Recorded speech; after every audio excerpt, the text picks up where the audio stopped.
কি অবস্থা। এই টাকাটা একটা 500 টাকার নোট। এই টাকাটা একটা জাল নোট। এই জাল নোটের পিছনে একটা গল্প আছে। ছোট্ট একটা গল্প বলি। আসলে আমি একটা ছোট জব করি, মার্কেটিং জব। আমার দৈনন্দিন বেতন 429 টাকা 42 পয়সা পড়ে। আর এই টাকাটা আমাকে একটা দোকানদার দিয়েছে।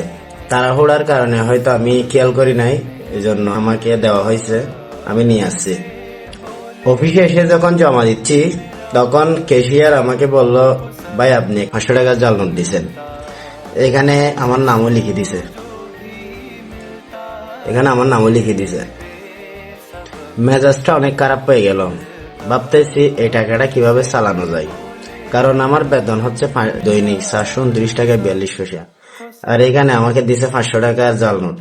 তাহলে নিচ থেকে আরো 72 টাকা লস। তো চিন্তা করলাম এই টাকাটা কিভাবে চালানো যায়। তাই আমি মানি ব্যাগে অনেকদিন রেখে দিছি, সুযোগ বুঝে কোনো এক জায়গায় চালিয়ে দিব। এরপরে জবের উদ্দেশ্যে আবারও মার্কেটে গেলাম। সন্ধ্যার দিকে দেখি একজন মহিলা একটা দোকানদার থেকে 1000 টাকার একটা নোট ভাঙতি নিতে আসছে। দোকানদার ভাঙতি দেওয়ার জন্য যখন 1000 টাকার নোটটা হাতে নিল, দেখলো এটা যে একটা জাল নোট। ওই মহিলাকে বলল, আপু এটা তো একটা জাল নোট। তখন মহিলাটি একদম কান্না কান্না ভাব নিয়ে বলল, আমি 2 কেজি আম বিক্রি করছি। মহিলাটা আম বিক্রি করতো। তখন মহিলাটি কান্না কান্না ভাব নিয়ে বলল, আমি 2 কেজি আম বিক্রি করছি 100 টাকা দিয়ে। তো উনি আমাকে 1000 টাকার নোট দিছে, আমি ওকে 900 টাকা ফেরত দিছি। তো এখন আমার কাছে আর ভাঙতি নেই, সেজন্য টাকাটা ভাঙতির জন্য আসছি। এবং এক পর্যায়ে দেখলাম মহিলাটি একদম কান্না করে দিছে, এমন অবস্থা।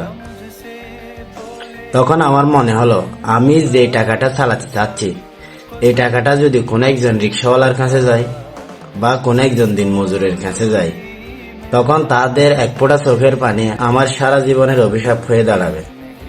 তাই ভাবলাম, আমার না হয় একটু লস হয়েছে, এই লস আমি পর্যন্ত সীমাবদ্ধ থাক, দ্বিতীয়বার আবার কেউ লস না দিক। তাই টাকাটা আর কারো হাতে না যায় মতো এই ফিরে গেলাম।